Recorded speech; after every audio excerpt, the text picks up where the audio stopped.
Hello everyone, আসসালামু আলাইকুম। Blooming এর পক্ষ থেকে সবাইকে আন্তরিক শুভেচ্ছা, অভিনন্দন। আশা করছি সকলে অনেক অনেক ভালো আছেন। তো 2022-এর জানুয়ারির 7 তারিখে তো আমাদের দুদক বা দুর্নীতি দমন কমিশনের সহকারী পরিচালক বা অন্যান্য কিছু পরীক্ষা আছে। তো দুদকের এই পরীক্ষাটি 2018 সালে আবেদন করা হয়েছিল এবং এটি করোনা মহামারীতে দীর্ঘ 2 বছর পরে হতে যাচ্ছে। তো আজকের পর্বে আমরা দুর্নীতি দমন কমিশনের কিছু গুরুত্বপূর্ণ প্রশ্নোত্তর ব্যাখ্যা সহকারে জানব। তো এই পর্বটি খুবই গুরুত্বপূর্ণ। যারা আসলে দুদক বা দুর্নীতি দমন কমিশনে অ্যাপ্লাই করেছিলেন তারা এই প্রশ্ন সম্পর্কে একটা ভালো ধারণা পেয়ে যাবেন। তো এই ধরনের প্রশ্নগুলো আসলে আসবে ইনশাল্লাহ। তো দুদকের পরবর্তীতে আমরা সিজিডিএফ এটার প্রশ্ন উত্তর সম্পর্কে জানব এর পরবর্তী পর্বে। তো আশা করছি পর্বগুলো আপনাদের জন্য খুবই গুরুত্বপূর্ণ হবে। তো চলুন শুরু করা যাক। প্রথম প্রশ্ন, এটি হচ্ছে কোনটি পর্তুগিজ শব্দ নয়?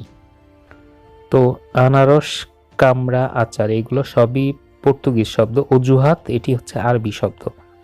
তো উত্তরটি হবে যে অজুহাত। তৎসম শব্দের ব্যবহার কোথায় বেশি? তৎসম শব্দের ব্যবহার কোথায় বেশি? এটি হচ্ছে সাধু রীতিতে। যেসব শব্দ সংস্কৃত ভাষা থেকে সোজাসুজি বাংলায় এসেছে এবং যাদের রূপ অপরিবর্তিত রয়েছে সে সকল শব্দকে বলা হয় তৎসম, যেমন চন্দ্র, সূর্য, নক্ষত্র, ভবন, ধর্ম, পাত্র, মনুষ্য। তো সাধু রীতিতে তৎসম শব্দের ব্যবহার বেশি হয়। ব্যাকরণ মঞ্জুরি এটি কার রচনা? এটি ডক্টর মোহাম্মদ এনামুল হকের রচিত ব্যাকরণ গ্রন্থ ব্যাকরণ মঞ্জুরি। এছাড়াও তার কয়েকটি গ্রন্থ রয়েছে, যেমন মনীষা মঞ্জুষা, বঙ্গে সুফি প্রভাব, বুলগেরিয়া ভ্রমণ, মুসলিম বাঙালি বা বাংলা সাহিত্য। কাজটি ভালো দেখায় না, এই বাক্যের দেখাই ক্রিয়াটি কোন ধাতুর উদাহরণ? এটি হচ্ছে কর্মবাচ্যের ধাতু। তো দেখেন এইখানে আ প্রত্যয় যোগে যেহেতু এটি গঠিত হয়েছে, তো আ প্রত্যয় যোগে এটি হচ্ছে কর্মবাচ্যের সাধিত ধাতু বা ধাতু সাধিত হয়। যেমন দেখ যোগ আ দেখা, কাজটি ভালো দেখায় না, হার যোগ আহারা। পরের প্রশ্ন, এটি হচ্ছে মুখচন্দ্র কোন সমাস? মুখচন্দ্র সাধারণত গুণের উল্লেখ না করে উপমেয় পদের সাথে উপমানের যে সমাস হয় তাকে উপমিত কর্মধারয় সমাস বলে। যেমন মুখ চন্দ্রের নাই, মুখচন্দ্র, এটি হচ্ছে উপমিত কর্মধারয় হবে। পুরুষ সিংহের নাই, এটি হচ্ছে পুরুষ সিংহ। তো পরের প্রশ্ন, আমার পরিচয় কার লেখা? এটি হচ্ছে সৈয়দ শামসুল হকের লেখা আমার পরিচয়।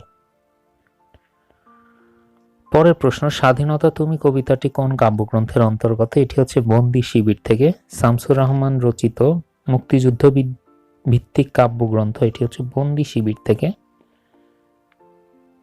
বৃত্তি অর্থে দীর্ঘই প্রত্যয়যুক্ত কোন শব্দে?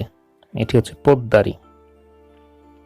বিভিন্ন অর্থেই হ্রস্বই বা দীর্ঘই প্রত্যয়যোগে শব্দ গঠিত হয়ে থাকে, যেমন বৃত্তি বা ব্যবসা অর্থে পোদ্দার পোদ্দারি, ডাক্তার ডাক্তারি, মুক্তার মুক্তারি। তেমনি মালিক অর্থে জমিদার জমিদারি, দোকান দোকানি। বাবা কোন ভাষা থেকে আগত শব্দ? এটি হচ্ছে তুর্কি। বাবা তুর্কি শব্দ।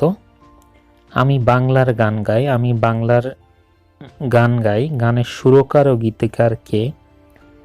তো এটির আনসারটি হচ্ছে প্রতুল মুখোপাধ্যায়। তো সৃজনশীল শিল্পী ও গীতিকার প্রতুল মুখোপাধ্যায় 1942 সালে বরিশালে জন্মগ্রহণ করেন। দেশ বিভাগের সময় তিনি পরিবারের সাথে ভারত চলে যান। তার লেখা ও সুর করা বিখ্যাত এই গানটি 2006 সালে বিবিসি বাংলার শ্রোতা জরিপে সর্বকালের সর্বাধিক জনপ্রিয় 20টি বাংলা গানের একটি মনোনীত হয়। আমি বাংলার গান গাই, এটি হচ্ছে প্রতুল মুখোপাধ্যায়ের। পরের প্রশ্ন, দ্বারা দিয়া দিয়ে কর্তৃক বাংলা ব্যাকরণ অনুযায়ী কোন বিভক্তি? এটি হচ্ছে তৃতীয়া। কোন মুক্তিযুদ্ধ ভিত্তিক কাব্যগ্রন্থ কোনটি?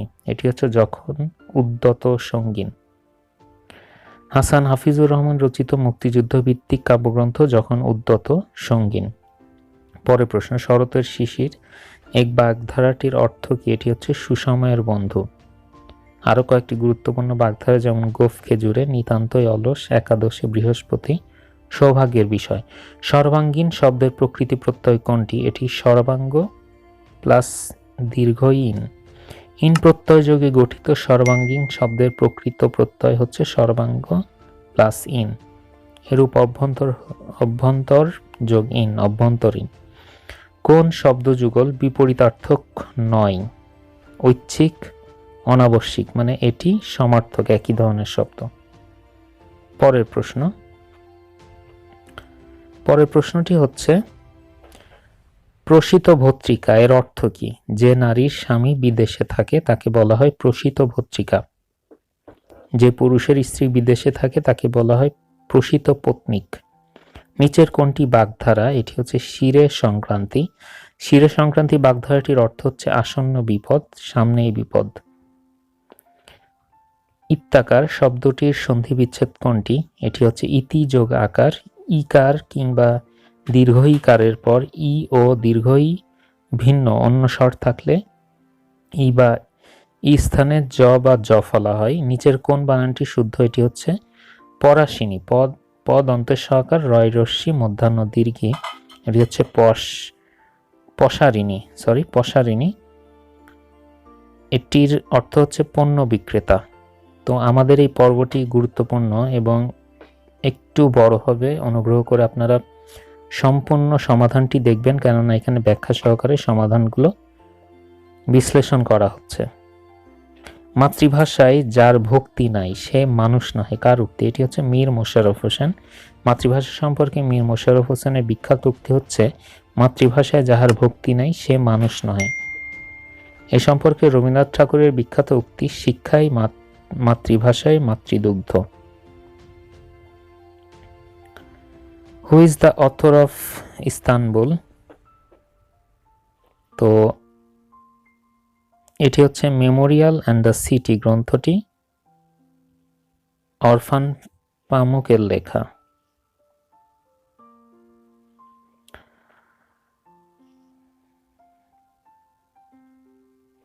তো এটা হচ্ছে অরফান পামুক। Which one is the following is not the synonym of corruption? করাপশনের সিনোনিম নয় কোনটি, মানে অ্যান্টোনিম, বিপরীতার্থক বা ভিন্নার্থক? এটি হচ্ছে ডিসপোজিশন। করাপশন, দুর্নীতি ও সিনোনিমগুলো হলো ব্রাইবেরি, এক্সটর্শন, চাঁদাবাজি, ঘুষ লেনদেন, নেপোটিজম, স্বজনপ্রীতি। অন্যদিকে ডেসপোটিজম এর অর্থ হচ্ছে স্বৈরতন্ত্র, যা করাপশনের সিনোনিম নয়। 23 নম্বর প্রশ্ন, এ প্লেস ফর কিপিং বিজ ইজ অ্যাপিয়ারি। এটি হচ্ছে মৌমাছি রাখার স্থান। নেস্ট হচ্ছে পাখির বাসা, ডেন হচ্ছে গুহা বা সুপ্ত আবাস। Which word is correct? এটি হচ্ছে লেফটেন্যান্ট, এখানে লেই ইউটেন্যান্ট, উচ্চারণটা লাই ইউটিন্যান্ট। সঠিক উত্তর হচ্ছে ক। Verb of the word simplification এর ভার্ব হচ্ছে সিম্পলিফাই। সিম্পলিফিকেশন এর ভার্ব ফর্ম হচ্ছে সিম্পলিফাই। অন্যদিকে সিম্পলিফাই ও সিম্পল যথাক্রমে সিম্পলিফিকেশনের অ্যাডভার্ব বা adjective form. Choose the correct meaning of Greek to. এটি হচ্ছে গ্রিক টু মানে হচ্ছে অজানা, যেটি একটা ফ্রেজ যার প্রকৃতি অর্থ হচ্ছে দুর্বোধ্য অথবা পাঠযোগ্য নয়। The Nobel prize of literature in 2019 is awarded two. এটি হচ্ছে পেটার হ্যান্ড। এটি হচ্ছে সঠিক উত্তর। পরের প্রশ্ন, এটি হচ্ছে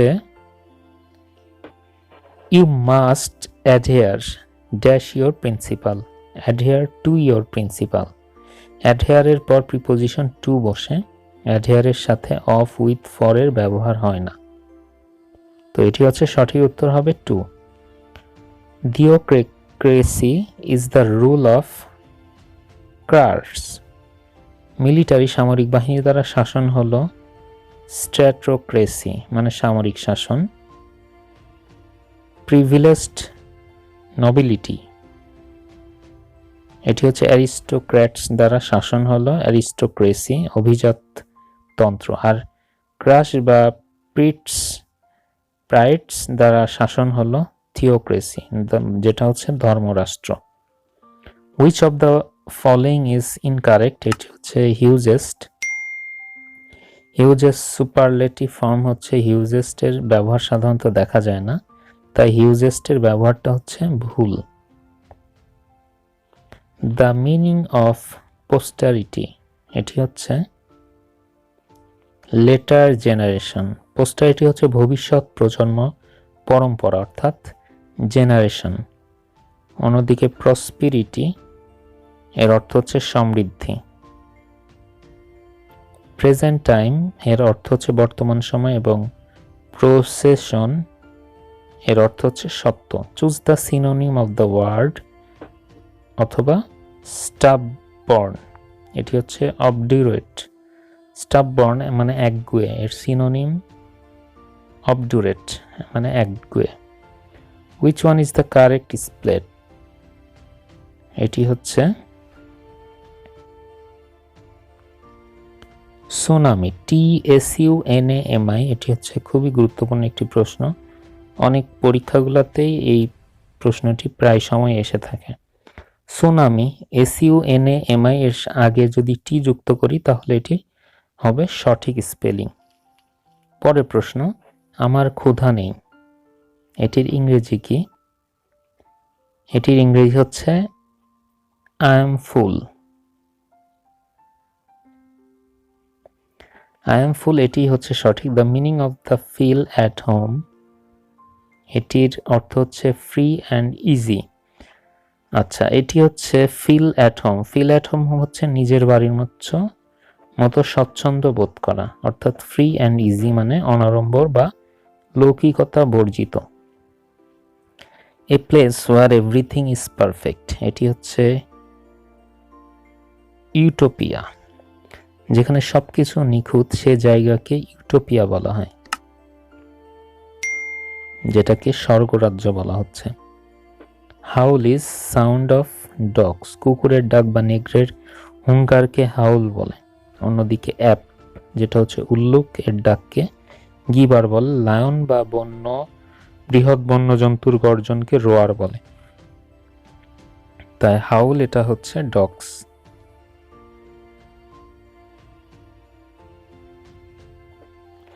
A place for keeping dogs is known as এটি কি? এটা হচ্ছে কেনেল। কুকুর রাখার স্থানকে বলা হয় কেনেল বা কুকুরশালা। অন্যদিকে হাচ হলো খরগোশের খাঁচা, স্টাই অর্থ শূকরের খোয়ার এবং স্ট্যাবল অর্থ আস্তাবল। সঠিক উত্তরটি হবে কেনেল।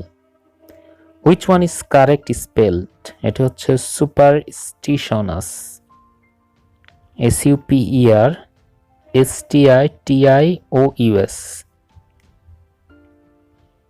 পরের প্রশ্ন, what is the meaning of draw? Draw মানে তৈরি বা প্রস্তুত করা, এর অর্থ হচ্ছে ড্রাফট বা খসড়া। তো সঠিক উত্তরটি হবে ক, ড্রাফট। মুক্তিযুদ্ধ পূর্ব যুদ্ধভিত্তিক চলচ্চিত্র কোনটি? মুক্তিযুদ্ধের পূর্বে ভাষা আন্দোলন কেন্দ্রিক ও যুদ্ধের মেজাজে নির্মিত চলচ্চিত্র হলো জীবন থেকে নেওয়া। তো সঠিক উত্তরটি হবে জীবন থেকে নেওয়া। এটি 1970 সালে মুক্তিপ্রাপ্ত বিখ্যাত একটি চলচ্চিত্র, যেটি পরিচালক ছিলেন প্রখ্যাত সাহিত্যিক ও চলচ্চিত্রকার জহির রায়হান। সংবিধানের কোন অনুচ্ছেদে বাংলাকে রাষ্ট্রভাষা হিসেবে স্বীকৃতি দেওয়া হয়?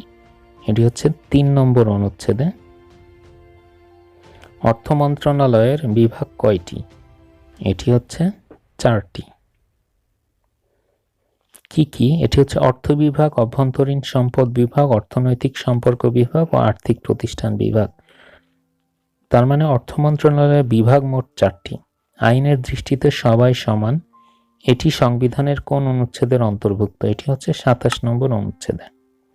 এখানে বলা হয়েছে সকল নাগরিক আইনের দৃষ্টিতে সমান এবং আইনের সমান আশ্রয় লাভের অধিকারী। সংবিধানের কোন অনুচ্ছেদে অনুপার্জিত আয় সম্পর্কে বলা হয়েছে? এটি হচ্ছে অনুচ্ছেদ নাম্বার 20। জাতীয় যুবনীতি অনুসারে যুবদের বয়স সীমা কত? এটি হচ্ছে 18 থেকে 35 বছর।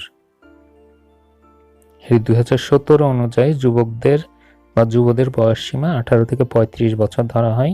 এটি খুবই গুরুত্বপূর্ণ একটি প্রশ্ন। 2019 সালে স্বাধীনতা পদক পেয়েছেন কতজন? 2019 সালে স্বাধীনতা পদক পেয়েছেন 13 জন। বিশিষ্ট ব্যক্তি একটি প্রতিষ্ঠান। মুজিব শতবর্ষের লোগো ডিজাইনারকে? এটি হচ্ছে সব্যসাচী হাজরা। 10 জানুয়ারি 2020 মুজিব বর্ষের লোগো উন্মোচন করা হয়। মুজিব শতবর্ষের লোগো ডিজাইনার হলেন সব্যসাচী হাজরা। বাংলার সর্বপ্রাচীন জনপদের নাম কি? এটি হচ্ছে পুন্ড্র, বাংলার সর্বপ্রাচীন জনপদের নাম। খ্রিস্টপূর্ব 3000 অব্দে লিখিত বৈদিক সাহিত্য ও মহাভারতে পুন্ড্র জাতির উল্লেখ আছে। বীর প্রতীক খেতাবপ্রাপ্ত নারীর সংখ্যা কতজন? এটি হচ্ছে 2 জন। ডক্টর সিতারা বেগম ও তারামন বিবিকে বীর প্রতীক খেতাবে ভূষিত করা হয় এবং তারা 2 জন যথাক্রমে 2 নম্বর এবং 51 নম্বর সেক্টরে যুদ্ধ করেন। বাংলাদেশের প্রথম পঞ্চবার্ষিক পরিকল্পনায় মেয়াদ ছিল কত?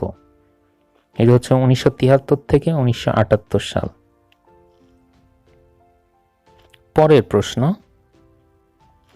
নজরুল মঞ্চ এটি কোথায় অবস্থিত? এটি হচ্ছে বাংলা একাডেমিতে। বাংলা একাডেমি প্রাঙ্গণে বটতলা অবস্থিত নজরুল মঞ্চ। তো নজরুল মঞ্চ এটি হচ্ছে বাংলা একাডেমিতে। মহাসেন কার সাথে সম্পর্কিত? এটি হচ্ছে সাইক্লোন মহাসেন ঘন্টায় 100 কিলোমিটার গতি নিয়ে 16 মে 2013 নোয়াখালী ও চট্টগ্রাম উপকূলে আঘাত হানে। তিতাস উপজেলা কোন জেলায় অবস্থিত? এটি হচ্ছে কুমিল্লা। তিতাস কুমিল্লা জেলার একটি উপজেলা। বাংলাদেশের অন্তর্গত সুন্দরবনের আয়তন কত? 6550 বর্গ কিলোমিটার। বিশ্বের বৃহত্তম ম্যানগ্রোভ বন সুন্দরবনের মোট আয়তন হচ্ছে 10,000 বর্গ কিলোমিটার। এর মধ্যে বাংলাদেশের অন্তর্গত আয়তন হচ্ছে 6017, বাকি অংশ ভারতের পশ্চিমবঙ্গের অন্তর্গত। পরের প্রশ্ন, বাংলাদেশের সবচেয়ে বড় জেলা কোনটি? এটি হচ্ছে বাংলাদেশের সর্ববৃহৎ জেলা রাঙামাটি। জেলাটির আয়তন 6116 বর্গ কিলোমিটার। আর সব থেকে ছোট জেলা নারায়ণগঞ্জ। 6 দফা ঘোষিত হয় কোথায়? এটি হচ্ছে লাহোরে।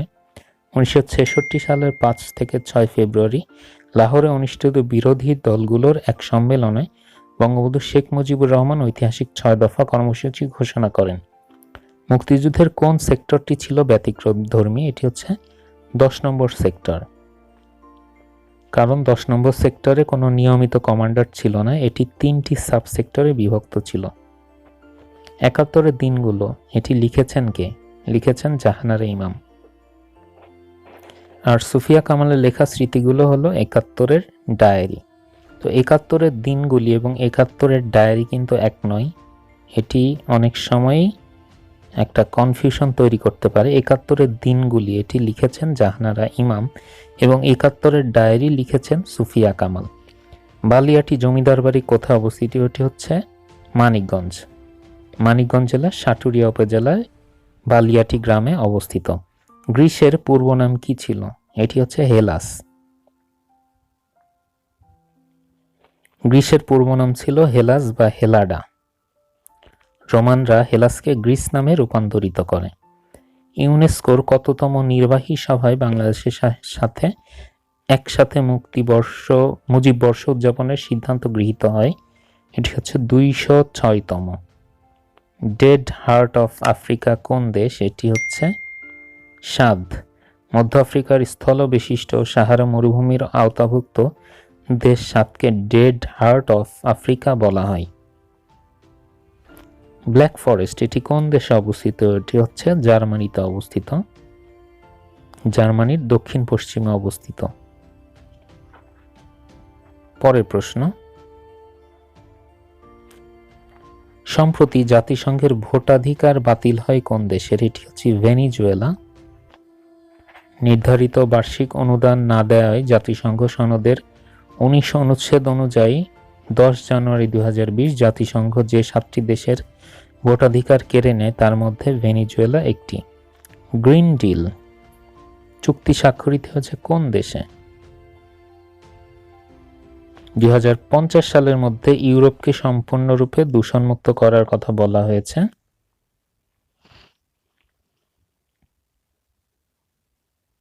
এটির অ্যান্সারটি দেখেন, এই পরিকল্পনায় 2030 সালের মধ্যে গ্রিনহাউস গ্যাসের নির্গমন 50% কমানোর কথা বলা হয়েছে।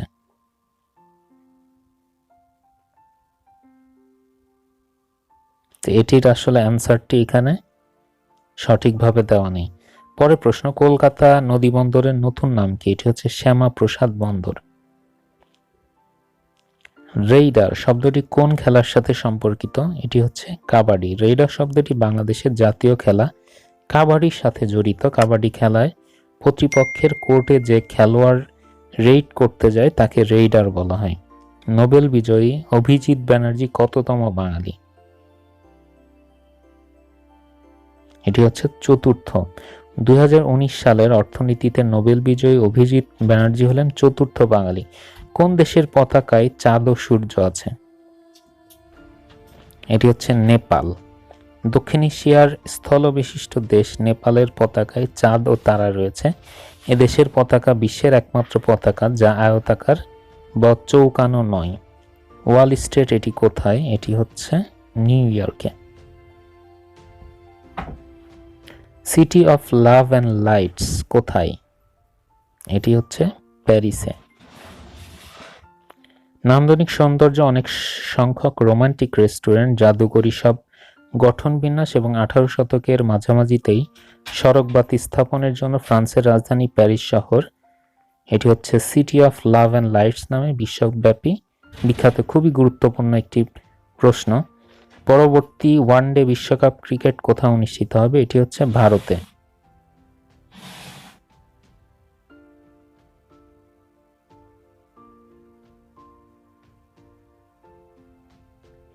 পরের প্রশ্ন, ইউরোপের প্রবেশদ্বার কোথায়? এটি হচ্ছে ভিয়েনা। ইউরোপের প্রবেশদ্বার বলা হয় অস্ট্রিয়ার রাজধানী ভিয়েনাকে। 2019 সালে নিরাপদ নগরী সূচকে শ্রেষ্ঠ নগরী কোনটি? এটি হচ্ছে টোকিও। জাপানের রাজধানী Tokyo. What is cloud computing? এটি হচ্ছে ইন্টারনেট বেসড সার্ভিস।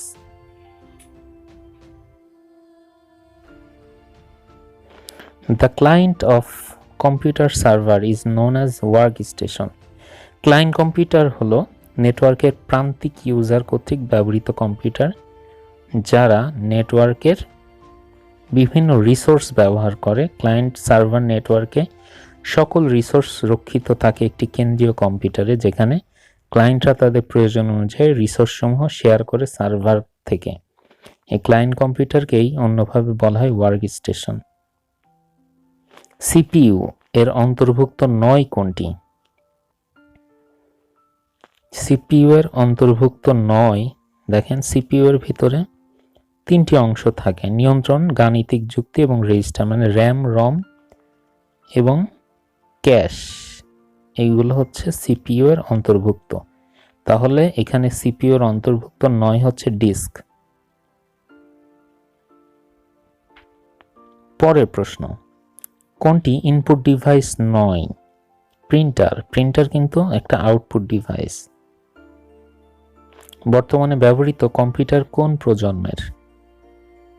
বর্তমানে ব্যবহৃত কম্পিউটার হচ্ছে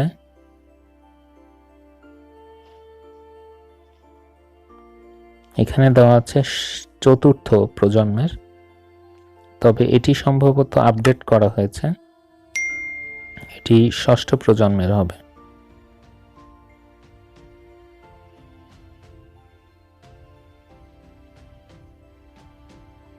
আচ্ছা, এটি সঠিক আনসারটি হচ্ছে 4র্থ প্রজন্মের, কেননা কম্পিউটারের মাইক্রোপ্রসেসরের ব্যবহার শুরু হয় 4র্থ বা 4th জেনারেশন থেকে। আর 5th প্রজন্মের কম্পিউটার কৃত্রিম বুদ্ধিমত্তা প্রয়োগ করবে, মানে আর্টিফিশিয়াল ইন্টেলিজেন্স থাকবে। তো বর্তমান ব্যবহৃত কম্পিউটার এটি হচ্ছে 4th জেনারেশন বা চতুর্থ প্রজন্মের হবে। একজন ব্যক্তি সম্পদের 12% স্ত্রীকে, 58% পুত্রকে এবং অবশিষ্ট 4,80,000 টাকা কন্যাকে দান করেন, তাহলে পুত্রের সম্পদের মূল্যমান কত? এটি সমাধান করে দেওয়া আছে এখানে। তো আমরা ইতোমধ্যে গণিতের সমাধান অংশ বিভিন্ন টপিকস ভিত্তিক আলাদা করে সমাধান সেখানে ব্যাখ্যা সহকারে দিচ্ছি। এই কারণে আমরা এই অংশে কোনো গণিতের সমাধান বিশ্লেষণ করছি না। তো এইগুলো এই মুহূর্তে স্কিপ করছি।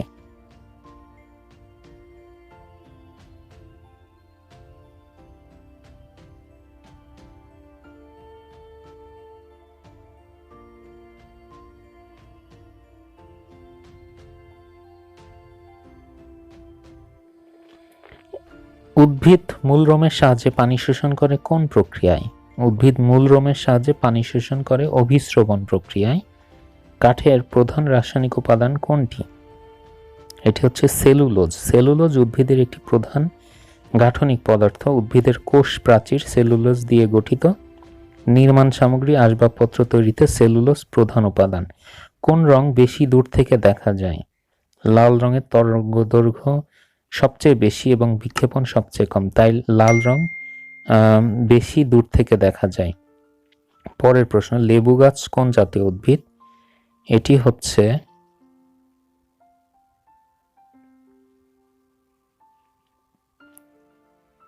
গুল্ম জাতীয়। তো শাখা প্রশাখা বিস্তার করে ঝোপের সৃষ্টি করে গুল্ম। লেবু গুল্ম জাতীয় উদ্ভিদ।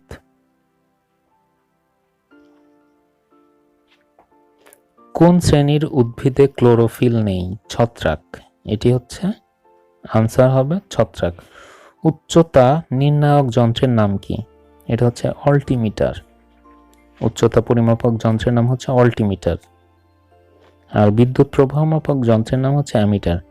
আলোর কোয়ান্টাম তত্ত্বের প্রবক্তা কে? এটি হচ্ছে প্ল্যাঙ্ক। আলোর কোয়ান্টাম তত্ত্বের প্রবর্তক হচ্ছে প্ল্যাঙ্ক। অপরদিকে আলোর কণাতত্ত্ব ও তরঙ্গ তত্ত্ব প্রদান করেন স্যার আইজাক নিউটন ও হাইগেন। কোনটি আমাদের জীবনের অত্যাবশ্যকীয় পদার্থ? সূর্য আমাদের জীবনের অত্যাবশ্যকীয় বিষয়।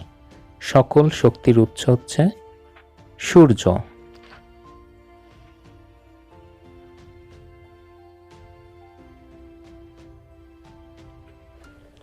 এখানে পদার্থ হিসেবে অপশনে শুধু লবণ আছে। তো তাপ, আলো, বিদ্যুৎ পদার্থ নয়। সুতরাং টেকনিক্যালি দিক থেকে আমরা যদি পদার্থের কথা বলি তাহলে উত্তরটি হবে লবণ। পানিতে কার্বন ডাই অক্সাইডের দ্রবণকে বলা হয় সোডা ওয়াটার। পানিতে কার্বন ডাই অক্সাইডের দ্রবণকে বলা হয় সোডা ওয়াটার। আর ক্যালসিয়াম হাইড্রোক্সাইডের সম্পৃক্ত দ্রবণকে বলা হয় লাইম ওয়াটার।